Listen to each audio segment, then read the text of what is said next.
السلام عليكم ورحمة الله تعالى وبركاته. الحمد لله رب العالمين. نحمد الله العظيم نصلي ونسلم على رسوله الكريم. أما بعد، قال الله سبحانه وتعالى في القرآن العظيم الفرقان المجيد: أعوذ بالله من الشيطان الرجيم بفضل بسم الله الرحمن الرحيم. إنما الخمر والميسر والأنصاب والأزلام رجز من عمل الشيطان أو كما قال الله عز وجل. صدق الله العلي العظيم. وقال رسول الله صلى الله عليه وسلم: الطهور نصف الإيمان أو كما قال عليه الصلاة والتسليم. صدق نبي الله سيد البشر محمد صلى الله عليه وسلم.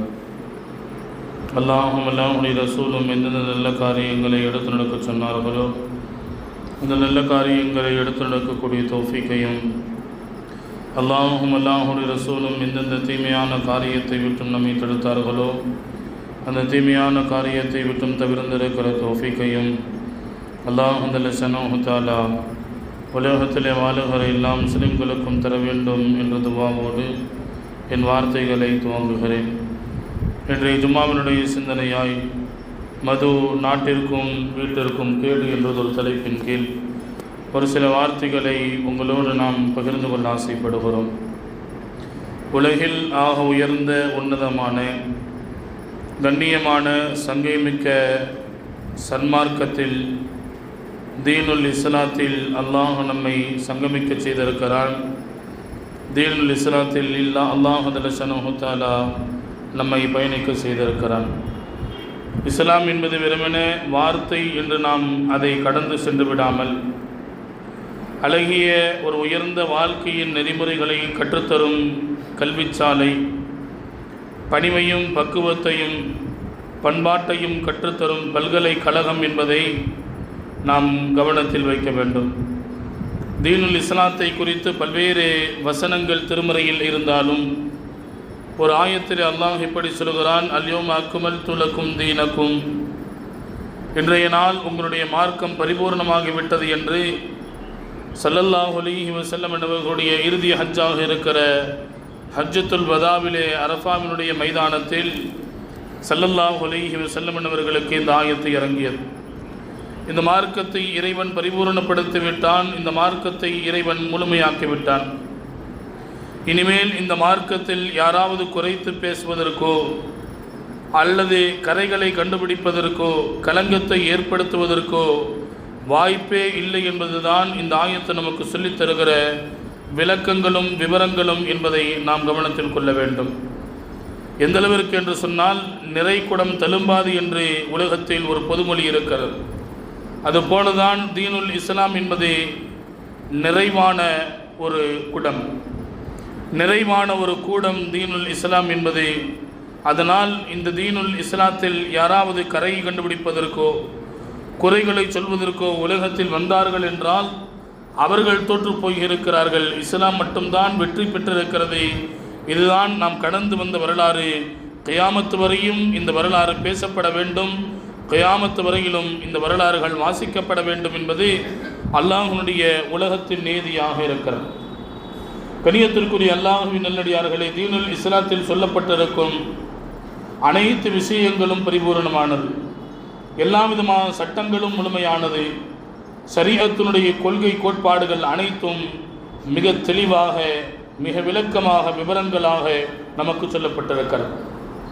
இந்த ஷரீஅத்தையும் இஸ்லாத்தையும் பின்பற்றக்கூடிய சாரார் யார்? ஆண் பெண் என்கின்ற இரண்டு சாரார்கள் மட்டும்தான். ஒன்று அவர்கள் ஆண்களாக இருக்கலாம், இல்லை என்றால் பெண்களாக இருக்கலாம். இந்த இரண்டு சாரார்களுக்கும் இஸ்லாத்தில் எல்லா விதமான சட்டங்களும் மிக தெளிவாக பரிபூர்ணமாக முழுமையாக சொல்லப்பட்டிருக்கிறது. எந்த விஷயமும் சொல்லப்படவில்லை என்று நாம் கை நீட்டி சொல்ல முடியாத அளவிற்கு எல்லா விஷயங்களும் தெளிவாக இஸ்லாத்தில் சொல்லப்பட்டிருக்கிறது.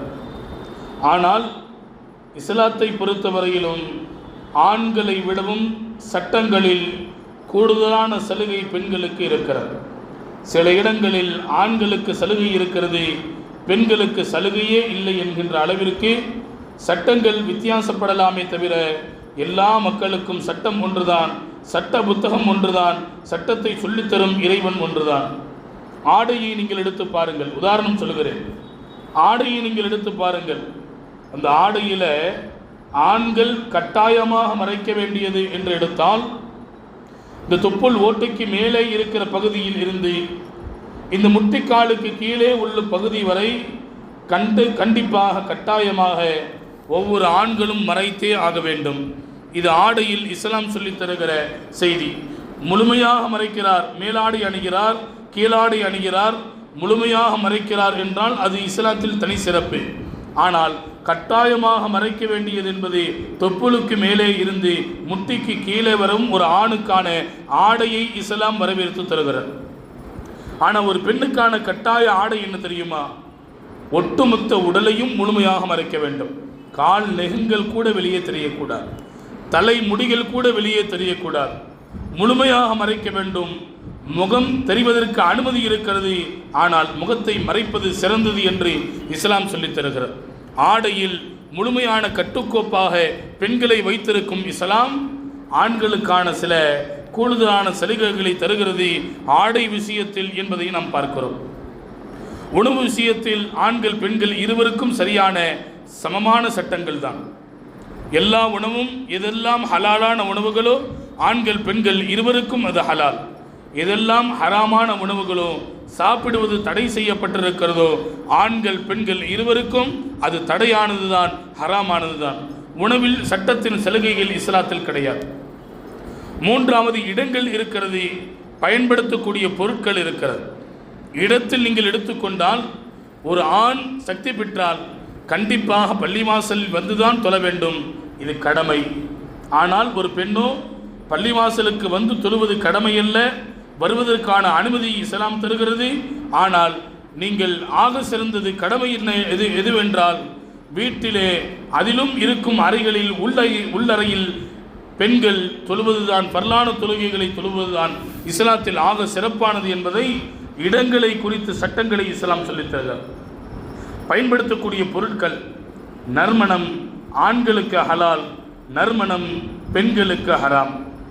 தங்கமும் பட்டும் ஆண்களுக்கு ஹராம், பெண்களுக்கு அதில் அனுமதி இருக்கிறது. நான் சொல்ல வருகிற செய்தி, இஸ்லாத்தினுடைய பல்வேறு சட்டங்களில் ஆண்கள் பெண்கள் இருவரும் ஒரு பாலாறுதான் என்ற அந்த சட்டங்களும் இருக்கிறது.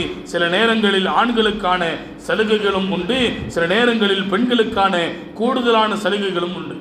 இஸ்லாத்தினுடைய கடமைகள் 50 கடமைகள் என்று சொல்லப்படுகிற 5 கடமைகள் இருக்கிறது. அதிலே கலிமாவில் மட்டும்தான் ஆண் பெண் இருவருக்கும் ஒரே சட்டம். மீது 4 இருக்குது. தொழுகை இருக்கிறது, நோன்பு இருக்கிறது, ஜகாத் இருக்கிறது, ஹஜ்ஜி இருக்கிறது. இந்த 4 கடமைகளிலும் பெண்களுக்கு கூடுதலான சலுகை இருக்கிறது, ஆண்களுக்கு எந்த விதமான சலுகைகளும் இல்லை என்பதை நாம் கவனத்தில் வைக்க வேண்டும். இப்படி இஸ்லாத்தினுடைய சட்டங்களில், இஸ்லாத்தினுடைய சட்டத்திட்டங்களின் விஷயத்தில் சலுகைகளும் சலுகை இல்லாதவைகளும் இருக்கிற இந்த வேளையில் இஸ்லாம் சில விஷயங்களில் மட்டும் ஆண் பெண் 2 பாலாருக்கும் எந்த விதமான சலுகைகளுக்கும் சமரசத்திற்கும் இங்கே வேலை இல்லை, இருவருக்கும் ஒரே சட்டம்தான். அந்த விஷயம்தான் இஸ்லாத்தில் சொல்லப்பட்டிருக்கிற பெரும்பாவங்களின் வரிசையில் அது ஆண்கள் செய்தாலும் பெரும் பாவம்தான், பெண்கள் செய்தாலும் பெரும் பாவம்தான். இருவருக்கும் இந்த பாவத்தின் விஷயத்தில் சலுகைகளும் சமரசங்களும் இஸ்லாத்தில் இல்லை என்பதை நாம் கவனத்தில் கொள்ள வேண்டும். பெரும்பாவங்களை ஒரு நீண்ட பட்டியலை இஸ்லாம் நமக்கு சொல்லித் தருகிறார். அந்த பெரும்பாவங்களின் வரிசையில் மிக முக்கியமான ஒரு பாவமாக முதல் இடத்தில் இருப்பது அல்லாஹ்வுக்கு இணை வைப்பது, ஷிர்க் வைப்பது. இஸ்லாத்தில் மன்னிக்க முடியாத, அல்லாஹுவால் மன்னிக்க முடியாத ஒரு குற்றம் என்றால் இணை வைப்பது மட்டும்தான்.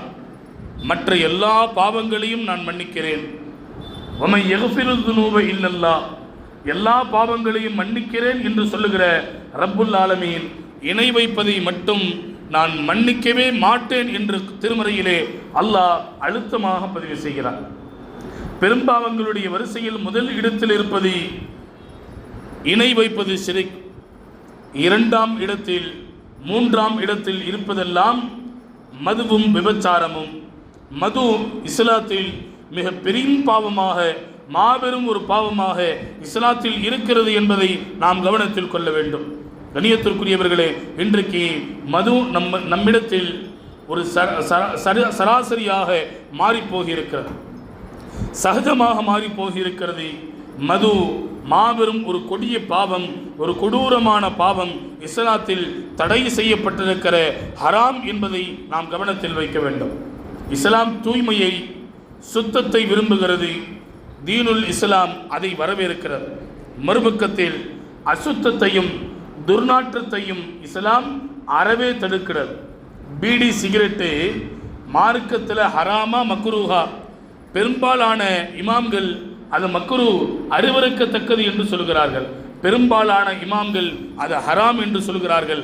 ஆனால் மார்க்கத்தினுடைய விஷயத்தில் நாம் எந்த அளவுக்கு கவனிக்க வேண்டும் என்றால், எதெல்லாம் அசுத்தமோ, எதெல்லாம் துர்நாற்றத்தை நமக்கு தருமோ, எதெல்லாம் மக்களுக்கு, மற்றவர்களுக்கு அந்த துர்நாற்றத்தின் மூலமாக முக சுளிப்பு ஏற்படுமோ, அவைகளெல்லாம் மார்க்கத்தில் தடை செய்யப்பட்டிருக்கிறது. மார்க்கத்தில் முழுமையாக அவைகளை விட்டும் தவிர்த்து வாழ வேண்டும் என்பதுதான் இஸ்லாம் நமக்கு சொல்லித் தருகிற செய்தி என்பதை நாம் கவனத்தில் வைக்க வேண்டும். கண்ணியத்திற்குரிய அல்லாஹ்வின் அடியார்களே, உலகத்தில் உணவின் விஷயத்தில் சுத்தமாக நீங்கள் இருங்கள், பரிசுத்தமாக இருங்கள். உடையின் விஷயத்தில் பரிசுத்தமான ஆடையை நீங்கள் அணியுங்கள்.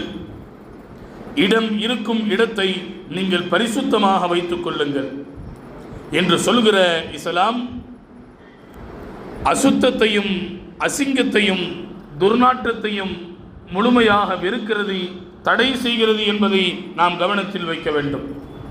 இஸ்லாத்தில் அனுப்பப்பட்டிருக்கிற எல்லா நபிமார்களும், இந்த உலகத்தில் அனுப்பப்பட்டிருக்கிற எல்லா நபிமார்களுக்கும் அல்லாஹ்விட்ட பல்வேறு கட்டளைகளில் ஒரு கட்டளை, மிக முக்கியமான ஒரு கட்டளை குர்ஆன் பதிவு செய்கிறது. எல்லா நபிமார்களை பார்த்தும் அல்லாஹ் சொல்கிறான், நபிமார்களே நீங்கள் பரிசுத்தமாக இருங்கள், தூய்மையாக இருங்கள். எந்த விதத்திலும் எந்த நேரத்திலும் உங்களிடத்திலிருந்து துர்நாற்றம் வெளியாகிவிடக் கூடாது என்கின்ற விஷயத்தில் கண்ணும் கருத்துமாக இருங்கள் என்று நபிமார்களுக்கு அல்லாஹ் கட்டளையிடுகிறான் என்றால் நாம் கவனத்தில் வைக்க வேண்டும். கண்ணியத்திற்குரிய அல்லாஹ்வின் அடியார்களே, பரிசுத்தம் என்பது இஸ்லாம் அதை முழுமையாக வரவேற்கிறது. துர்நாற்றத்தையும் அசுத்தங்களையும் இஸ்லாம் ஒருபோதும் அவைகளை அனுமதிக்கவில்லை என்பதை நாம் கவனத்தில் வைக்க வேண்டும். அதைத்தான் ஸல்லல்லாஹு அலைஹி வஸல்லம் அவர்கள் சொல்லுவார்கள், அத்துஹூரு நிஸ்ஃபுல் ஈமான். சுத்தம் இருக்கிறதே, தூய்மை இருக்கிறதே, ஈமானின் பாதி என்றார்கள் ஸல்லல்லாஹு அலைஹி வஸல்லம். ஒரு மனிதர் சுத்தமாக இருப்பது, தூய்மையாக இருப்பது, பரிசுத்தமாக இருப்பது, ஈமானின் பாதியை அவர் நிறைவு செய்து விட்டார் என்று ஸல்லல்லாஹு அலைஹி வஸல்லம் அவர்கள் சுத்தத்திற்கான முக்கியத்துவத்தை நமக்கு சொல்லித் தருகிறார்கள். என்றால் இஸ்லாம் அதை விரும்புகிறது, வலியுறுத்துகிறது. என்றால் சுத்தம் நம் வாழ்வில் எவ்வளவு அவசியமானது என்பதை நாம் கவனத்தில் வைக்க வேண்டும். மறுபக்கத்தில் துர்நாற்றம், அசுத்தம் எந்த அளவுக்குன்னா ஸல்லல்லாஹு அலைஹி வஸல்லம் அவங்க சொன்னாங்க, பச்சை பூண்டு, பச்சை வெங்காயத்தை இரண்டையும் நீங்கள் சாப்பிட்டு விட்டு பள்ளிவாசலுக்கு வர வேண்டாம், தொலை வர வேண்டாம் என்றார்கள் ஸல்லல்லாஹு அலைஹி வஸல்லம். சஹாபிகள் கேட்டாங்க, நாயகமே அது மார்க்கத்தில் ஒன்றும் ஹராம் அல்ல, தடை செய்யப்பட்டதில்லையே என்று சொன்ன பொழுது ஸல்லல்லாஹு அலைஹி வஸல்லம் அது இரண்டையும் நீங்கள் சமைத்து சாப்பிட்டால் எந்த விதமான துர்நாற்றத்தையும் அது வெளியாக்குவதல்ல, மாறாக சமைக்காமல் இது இரண்டையும் நீங்கள் சாப்பிடுகிற பொழுது உங்களுடைய வாயிலிருந்து ஒரு விதமான கெட்ட துர்நாற்றம் ஒன்று வீசுகிறது. நீங்கள் அந்த துர்நாற்றத்தோடு பள்ளிவாசலுக்கு வருகிற பொழுது உங்களுக்கு பக்கத்தில் நிற்கிற ஒரு தொழுகையாளி அந்த நாற்றத்தை கண்டு, அந்த துர்வாடையை கண்டு முகம் சுளிப்பார்.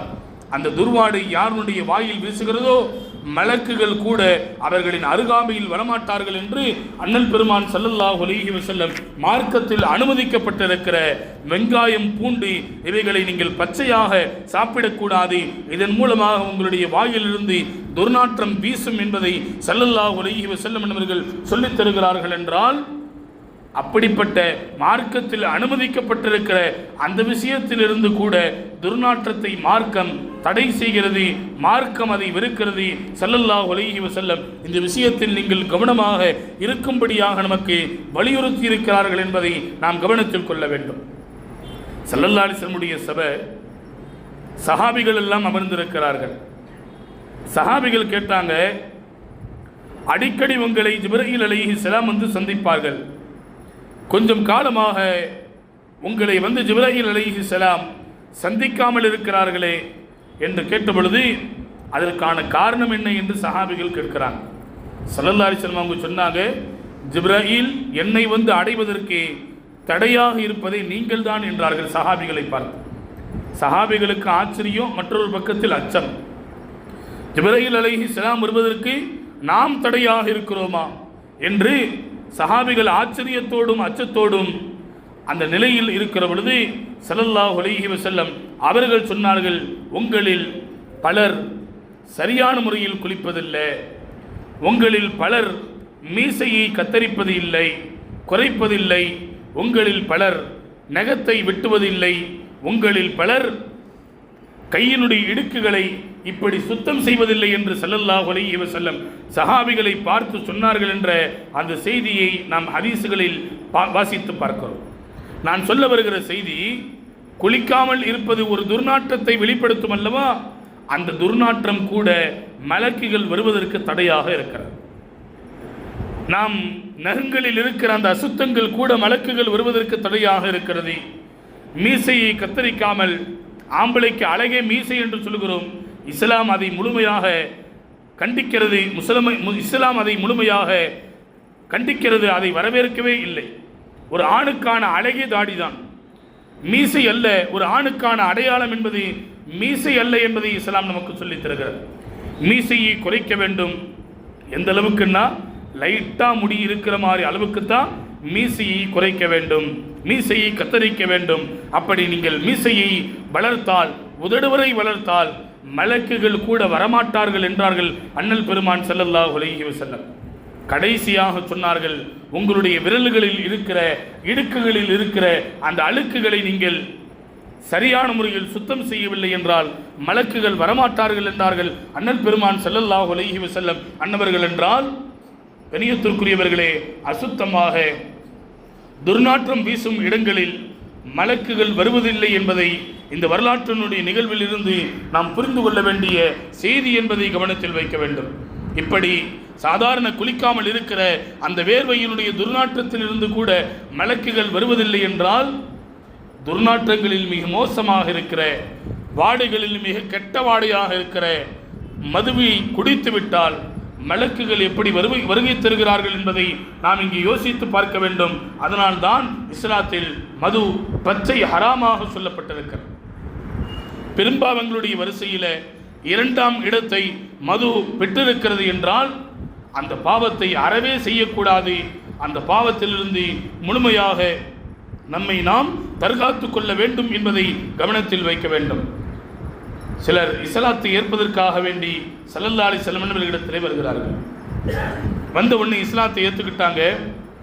ஏற்றுக்கிட்ட உடனே ஸல்லல்லாஹு அலைஹி வஸல்லம் சொன்னாங்க, மது ஹராமாக்கப்பட்டு விட்டது. அவங்க சொன்னாங்க, யா ரசூலுல்லாஹ், நாங்கள் இருக்கும் ஊரோ குளிர் அதிகமாக இருக்கக்கூடிய ஊர், அதனால் உடலினுடைய உஷ்ணத்திற்காக வேண்டி கொஞ்சம் நாங்கள் அந்த மதுவினுடைய பானத்தை குடித்து கொண்டால் எந்த வாடையும் வராது, நல்ல நறுமணம் உள்ள அந்த மதுதான், அதை நாங்கள் குடித்து கொண்டால் எங்களுடைய குளிருக்கு கொஞ்சம் இதமாக இருக்கும், நீங்கள் அனுமதி தர வேண்டும் என்று ஸல்லல்லாஹு அலைஹி வஸல்லம் இடத்திலே அந்த இஸ்லாத்தை ஏற்ற அந்த நபர்கள் வந்து சொல்கிறார்கள். ஸல்லல்லாஹு அலைஹி வஸல்லம் அவங்க கேட்டாங்க, வேறு என்ன நன்மைகள் இருக்கிறது? அந்த மதுவை நாங்கள் குடித்தால் எங்களையே அறியாமல் எங்களுடைய உடலில் ஒரு விதமான சக்தி வெளிப்படுகிறது, சுறுசுறுப்பு ஏற்படுகிறது. ஸல்லல்லாஹு அலைஹி வஸல்லம் அடுத்து கேட்டாங்க, அந்த மது நீங்கள் கொடுப்பதன் மூலமாக போதை வருமா என்று கேட்டார்கள். ஆமாம் யா ரசூலல்லாஹ், அப்படி என்றால் குல்லு முஸ்கிரின் ஹராமுன், போதை தரக்கூடிய ஒவ்வொரு வஸ்தும் அது ஒரு சொட்டாக இருந்தாலும் அது ஹராம், மார்க்கத்தில் தடை செய்யப்பட்டிருக்கிறது. அதன் மூலமாக எந்த விதமான நன்மைகளும் உடலுக்கு இல்லை என்பதை நபிகள் நாயகம் ஸல்லல்லாஹு அலைஹி வஸல்லம் அந்த இஸ்லாத்தை ஏற்ற அந்த மனிதர்களிடத்தில் இந்த விளக்கத்தை சொன்னார்கள் என்ற அந்த வரலாற்று நிகழ்வை நாம் வாசித்து பார்க்கிறோம். உஸ்மான் இப்னு மஃஊன் ரலியல்லாஹு தஆலா உஸ்மான் ரலியல்லாஹு தஆலா அவர்கள் சொல்வார்கள், பனி இஸ்ரவேலருடைய காலத்தில் ஒரு மனிதர் இருந்தார். அவர் இறைநேசராக இருந்தார். அவரை ஒரு பெண் அனுபவிக்க வேண்டும் என்று ஆசையோடு அந்த பெண் அழைக்கிறார். பல முறை அழைத்ததற்கு பின்னாலும் அவர் மறுப்பு சொல்லிவிட்டார். ஒரு தடவை எனக்கு ஆபத்து என் வீட்டில் இருக்கிறது, நீங்கள் உதவி செய்ய வேண்டும் என்று அந்த இறைநேசரிடத்திலே அந்த பெண் வந்து கேட்டார். அந்த இறைநேசரும் ஓடோடி வந்து உதவி செய்வதற்காக வேண்டி வீட்டிற்கு வருகிற பொழுது, வீட்டிற்கு உள்ளே வந்ததற்கு பின்னால் வீட்டினுடைய எல்லா விதமான கதவுகளையும் அந்த பெண் அடைத்து விட்டார். அடைத்து விட்டு சொன்னால், உங்களுக்கு 3 விதமான வாய்ப்புகள் இருக்கிறது. ஒன்று, என்னை நீங்கள் அனுபவித்து விட்டு நீங்கள் வெளியே செல்லலாம்.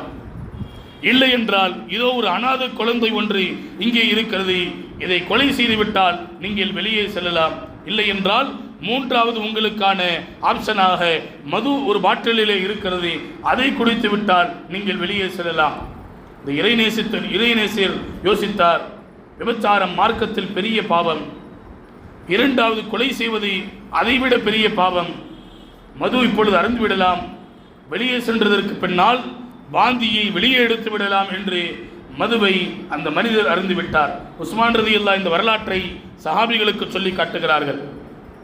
மதுவை அறிந்து விட்டார். மது மூளைக்கு சென்றதற்கு பின்னால் மூளையையும் அறிவையும் அது மங்க வைத்து விட்டது.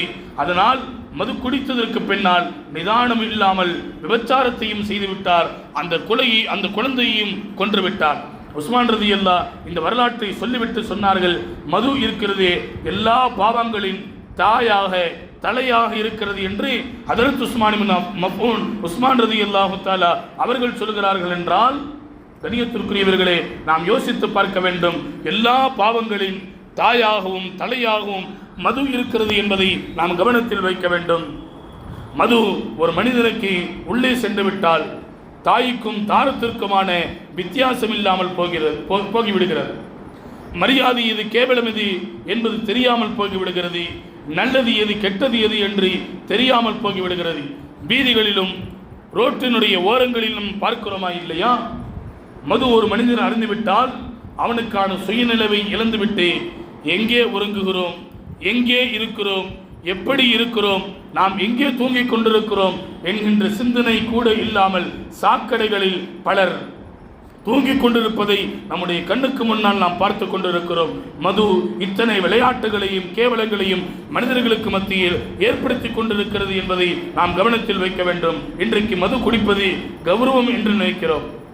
4 பேர் நண்பர்கள் இருந்தா, என்னப்பா நீ குடிக்க மாட்டியா, என்ன இது கூடமா என்ன பழகல அப்படின்னு நம்மளை பார்த்து ஏதாவது கேவலமா சொல்லிடுவாங்கன்னு மது குடிப்பது கௌரவம் என்று நினைக்கிறோம்.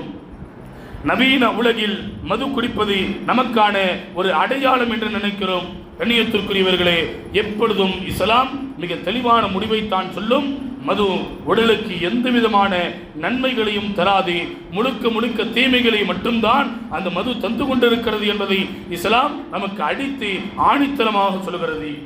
எந்த அளவிற்கு என்றால், ஒரு மனிதர் மது அறிந்திருக்கும் நிலையில் மதுவை குடித்திருக்கிறார், அந்த பெரும் பாவத்தை செய்திருக்கும் நிலையில் அவருக்கு மரணம் வந்துவிட்டால் அவர் காஃபிராக மரணிக்கிறார் என்று ஸல்லல்லாஹு அலைஹி வஸல்லம் நமக்கு சொல்லுகிறார்கள். நாளை மறுமையில் எழுப்பப்படுகிற பொழுது ஒரு முஸ்லிமாக அவர் எழுப்பப்பட மாட்டார், ஒரு காஃபிராகத்தான் நாளை மறுமையில் அவர் எழுப்பப்படுவார் என்பதை நபிகள் நாயகம் ஸல்லல்லாஹு அலைஹி வஸல்லம் நமக்கு சொல்லித் தருகிறார்கள். கண்ணியத்திற்குரிய அல்லாஹ்வினடியார்களே, இன்றைக்கு மது எத்தனை பெரிய கெட்ட பழக்கங்களை மக்களுக்கு மத்தியில் உருவாக்கி இருக்கிறது என்பதை நாம் பல இடங்களில் பார்க்கிறோம். அதுவும் குறிப்பாக வளர்கிற இளைய சமூகம். ஒரு காலத்தில் இருந்தது மதுவிற்கான வயது வரம்பு என்பது 28. இன்றைக்கு மது 10 வயதிலிருந்து நம்முடைய வளர்கிற இளைய சமூகம் அவைகளை பகிர்கிறார்கள், அவைகளை பருகிறார்கள் என்றால் அல்லாஹ் பாதுகாக்க வேண்டும். நீங்க போய் அல்லாஹ் பாதுகாக்கணும். எல்லா இடங்களிலும் இன்றைக்கு பரவலாக இருக்கிறது.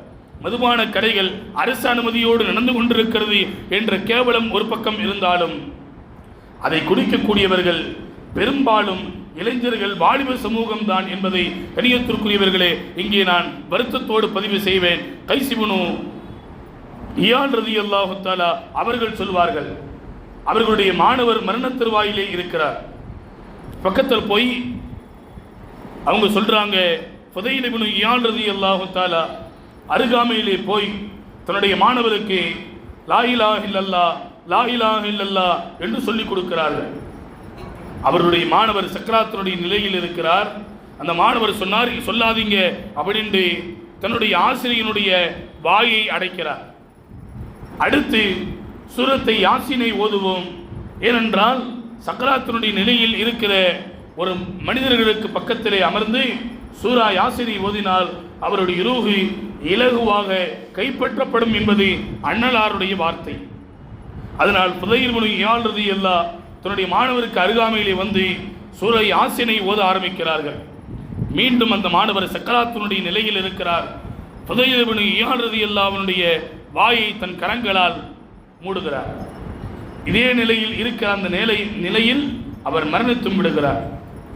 தன்னுடைய கனவில் மரணித்த அந்த மாணவரை ஃபுதைல் இப்னு இயான் ரலியல்லாஹு அவர்கள் பார்க்கிற பொழுது, என்னப்பா உனக்கு ஆனது? நான் கலிமாவை சொல்லித் தருகிறேன், என் வாயை நீ மூடுகிறாய். பக்கத்திலே அமர்ந்து சூரா யாசீனை ஓதுகிறேன், என் வாயை நீ மூடுகிறாய், உனக்கு என்னப்பா ஆனது என்று சொன்ன பொழுது, இல்லை, உலகத்தில் நான் இருக்கும் காலங்களில் எனக்கு 3 விதமான பழக்கங்கள் இருந்தது. ஒன்று, புறம் பேசுவேன். 2வது, கோல் சொல்லுவேன். 3வது, மதுவை நான் அதிகமாக அருந்துவேன் என்று என்னிடத்தில் இருந்த இந்த 3 பழக்கங்கள் இருந்தது என்று ஃபுதைல் இப்னு இயான் ரலியல்லாஹு தஆலாவிடத்தில் கனவில் தன் மாணவர் சொன்ன பொழுது ஃபுதைல் இப்னு இயான் ரலியல்லாஹு தஆலா அவர்கள் சொன்னார்கள், எந்த மனிதன் இந்த 3 பாவங்களையும் தன் வாழ்வில் செய்கிறானோ, குறிப்பாக மது பழக்கம் தன் வாழ்வில் இருக்கிறதோ, கடைசி நேரத்தில் கலிமா கூட அவரின் வாழ்வில் அவரின் நாவில் நசீபாக ஆகாது என்று ஃபுதைல் இப்னு இயான் ரலியல்லாஹு தஆலா அவர்கள் சொல்லுகிறார்கள் என்றால் அல்லாஹ் பாதுகாக்க வேண்டும். மது அவ்வளவு கெட்டதாக மார்க்கத்தில் ஒரு பெரும் பாவமாக பார்க்கப்படுகிறது. ஸல்லல்லாஹு அலைஹி வஸல்லம் அவங்க சொன்னாங்க, ஒரு மனிதர் தொடர்படியாக குடிப்பவர் அல்ல, மாசத்துல ஒரு தடவை மட்டும்தான், வருஷத்துல நல்ல நாள் அது மாதிரி மட்டும்தான், பர்த்டே இருந்தா, ஒரு கல்யாண நாளாக இருந்தா அது மாதிரி நாள் மட்டும்தான் பார்ட்டியில் அமர்ந்து மது கொஞ்சமாக குடிப்பார், தொடர்படியாக குடிப்பவர் அல்ல என்று ஒரு மனிதர் இருக்கிறார் என்றால் ஸல்லல்லாஹு அலைஹி வஸல்லம் அவங்க சொன்னாங்க, அந்த மனிதர் மதுவை குறைவாக குடித்தாலும் அது ஹராம், அதிகமாக குடித்தாலும் அது ஹராம், பாவம் தான் என்று சொல்லிவிட்டு ஸல்லல்லாஹு அலைஹி வஸல்லம் இவர்களிடத்தில் 4 விஷயத்தோடு நீங்கள் எந்த விதமான தொடர்பையும் வைத்துக் கொள்ளாதீர்கள். ஒரு குடிகாரரிடத்தில் 4 விஷயத்தில் எந்த விதமான தொடர்பும் உங்களுக்கு மத்தியில் இருக்கக்கூடாது. ஒன்று, அவரிடத்தில் பெண்ணை கொடுப்பதோ அல்லது அவர் வீட்டிலிருந்து பெண்ணை எடுப்பதோ, மது அருந்துவது வீட்டிலிருந்து பெண்ணை நீங்கள் கொடுக்கவும் செய்யாதீர்கள் அல்லது அங்கிருந்து பெண்ணையும் நீங்கள் எடுக்காதீர்கள். 2வது சொன்னார்கள் ஸல்லல்லாஹு அலைஹி வஸல்லம், அவர் மார்க்கத்தின் விஷயத்தில் சாட்சி சொன்னால் அந்த சாட்சி ஏற்றுக்கொள்ளப்படாது. 3வது சொன்னார்கள், யாருக்காக வேண்டியாவது அவர் சிபாரிசு செய்தால் அந்த சிபாரிசு ஏற்றுக்கொள்ளப்படக்கூடாது. 4வதாக ஸல்லல்லாஹு அலைஹி வஸல்லம் அவங்க சொன்னாங்க, அவர் நோய்வாய்ப்பட்டால் அவரின் நோயை நலம் விசாரிப்பதற்கு கூட நீங்கள் செல்ல வேண்டாம் என்றார்கள் ஸல்லல்லாஹு அலைஹி வஸல்லம். எந்த அளவுக்குன்னா, ஒரு காஃபிர், நம்ம எல்லாம் வரலாற்றை கேள்விப்பட்டிருக்கிறோம் இல்லை, ஸல்லல்லாஹு அலைஹி வஸல்லம் மேலே டெய்லியும் ஃபஜர் தொழுகைக்கு வந்ததுக்கு பின்னாடி குப்பையை கொட்டுவாங்க. ஸல்லல்லாஹு அலைஹி வஸல்லம் அவங்க சுத்தம் செஞ்சுட்டு எந்த விதமான சாபமும் விடாமல் சென்று விடுவார்கள். பல நாட்களாக ஒரு மூதாட்டி இப்படியே அண்ணலார் மீது குப்பையை கொட்டிக்கொண்டே இருக்கிறார். காலங்கள் கணிகிறது. சில நாட்களாக அந்த பெண்மணி குப்பையை கொட்டவில்லை. ஸல்லல்லாஹு அலைஹி வஸல்லம் சஹாபிகள்கிட்ட கேட்டாங்க, எப்பவும் வழக்கம் போல ஃபஜர் தொழுதுட்டு நம்ம வரும்போது நம்ம மேலே குப்பையை கொட்டுவாங்க, அந்த மூதாட்டி 1 வார காலமாக குப்பையை கொட்டவில்லையே, என்ன ஆனது என்று நபித்தோழர்களிடத்தில் அண்ணல் பெருமான் ஸல்லல்லாஹு அலைஹி வஸல்லம் அவங்க கேட்டாங்க. சஹாபிகள் சொன்னாங்க, நாயகமே, அந்த மூதாட்டி நோய்வாய்ப்பட்டு இருக்கிறார், அப்படியா, அவரின் இல்லத்தை நீங்கள் காட்டுங்கள் என்று சஹாபிகளிடத்தில் அடையாளம் கண்டு அந்த காபிரான பெண்மணியை நலம் விசாரித்தார்கள் என்பது பிரபலியமான ஒரு வரலாறு. நான் சொல்ல வருகிற செய்தி, ஒரு மனிதர் குடிப்பவராக இருக்கிறார், அவர் ஈமானோடு இருந்தாலும் அவர் நோய்வாய்ப்பட்டால் நீங்கள் நலம் விசாரிக்காதீர்கள் என்று ஸல்லல்லாஹு அலைஹி வஸல்லம் அவர்கள் சொல்லித் தருகிறார்கள். நல்ல விஷயத்திலும் கெட்ட விஷயத்திலும் நீங்கள் அவருக்கான பங்குகளை தர வேண்டாம் என்று ஸல்லல்லாஹு அலைஹி வஸல்லம் அவர்கள் ஒரு மது அருந்துபவர்களை குறித்து இத்தனை பெரிய கடினமான வார்த்தைகளை பதிவு செய்திருக்கிறார்கள் என்றால் மது எவ்வளவு கொடூரமானது, எவ்வளவு கேவலமானது, எவ்வளவு அருவருக்கத்தக்கது என்பதை நாம் இந்த நேரத்தில் இஸ்லாமிய பார்வையில் கவனித்துக் கொள்ள வேண்டும். இன்றைக்கு கள்ளக்குறிச்சி எல்லா விதமான நியூஸ் செய்திகளிலும் பரவலாக பேசப்படுகிற வார்த்தை, எல்லா விதமான தின பக்கங்களிலும் பேசப்படுகிற வார்த்தை. கண்ணியத்திற்குரியவர்களே, நான் எதற்காக வேண்டி சொல்ல வருகிறேன் என்றால், 100க்கும் மேற்பட்ட குடும்பங்கள் இன்றைக்கு அனாதிகளாக ஒரு மதுவின் மூலமாக மாற்றப்பட்டிருக்கிறது என்றால் அல்லாஹ் பாதுகாக்க வேண்டும். மது எப்படிப்பட்ட ஒரு கொலையை இன்றைக்கு செய்திருக்கிறது, மது எப்படிப்பட்ட ஒரு கொடூரத்தை இன்றைக்கு செய்திருக்கிறது. அந்த குடும்பங்கள் எல்லாம் அனாதிகளாக நிற்கிறது. ஒன்று அந்த ஆண்களோ பெண்களோ, ஒன்று கணவனாக இருப்பான், இல்லை சகோதரனாக இருப்பான், மகனாக தந்தையாக ஏதோ ஒரு முறையில் அந்த குடும்பத்தோடு அவன் சம்பந்தப்பட்டிருப்பான். இன்றைக்கு மதுவின் மூலமாக அந்த குடும்பங்கள் இன்றைக்கு தவித்துக் கொண்டிருக்கிறது என்றால் கண்ணியத்திற்குரியவர்களே, அல்லாஹ் பாதுகாக்க வேண்டும். ஒரு 3 நாளைக்கு முன்னாடி வரைக்கும் என்ன சொல்லியிருப்பாங்க, இன்னைக்கு ஸ்கூல்லாம் இப்போதான் ஓப்பன் ஆகுது, அந்த நேரம் பெண் பிள்ளையோ ஆண் பிள்ளையோ தன்னுடைய தந்தையிடத்தில் அல்லது தன்னுடைய சகோதரனிடத்தில் மாதிரி ஸ்கூலுக்கு போகணும், பேகு வேணும், எனக்கு பேனா வேணும், பென்சில் வேணும், எனக்கு யூனிஃபார்ம் வேணும், ஷூ வேணும் என்று கேட்ட அந்த பிள்ளைகளுக்கு இவர்கள் சொன்ன வார்த்தைகள் என்ன தெரியுமா? 3 நாட்களுக்கு முன்னால், நாளை நான் வாங்கி தருகிறேன். இன்றைக்கு அவர்கள் எல்லாம் மண்ணோடு மண்ணாக நெருப்பாக அவர்கள் எல்லாம் பொசுங்கி போகிவிட்டார்கள் என்றால் மது எப்படிப்பட்ட ஒரு கொடூரமான ஒரு ஆட்டத்தை இன்றைக்கு ஆடி இருக்கிறது என்பதை நாம் கவனத்தில் வைக்க வேண்டும். அதைத்தான் ஸல்லல்லாஹு அலைஹி வஸல்லம் மிக தெளிவாக சொன்னார்கள். குல்லு முஸ்குரின் ஹராமுன், குறைவாக இருந்தாலும் அதிகமாக இருந்தாலும் அல்லது ஒரே ஒரு சொட்டாக இருந்தாலும் மது தெளிவான ஹராம் என்றார்கள் ஸல்லல்லாஹு அலைஹி வஸல்லம் என்பவர்கள். என்றால் கண்ணியத்திற்குரியவர்களே, அந்த விஷயத்தில் மிகுந்த கவனத்தோடு நாமும் பயணித்து உலகத்தில் பெரும்பாவங்களிலிருந்து தவிர்த்து வாழக்கூடிய நசீபை அல்லாஹ் எனக்கும் உங்களுக்கும் உலகத்தில் வாழுகிற எல்லா முஸ்லிம்களுக்கும் தர வேண்டும் என்ற துஆவோடு என் வார்த்தைகளை நிறைவு செய்கிறேன். வாஹிரு தஅவாஹும் அனில் ஹம்துலில்லாஹி ரப்பில் ஆலமீன்.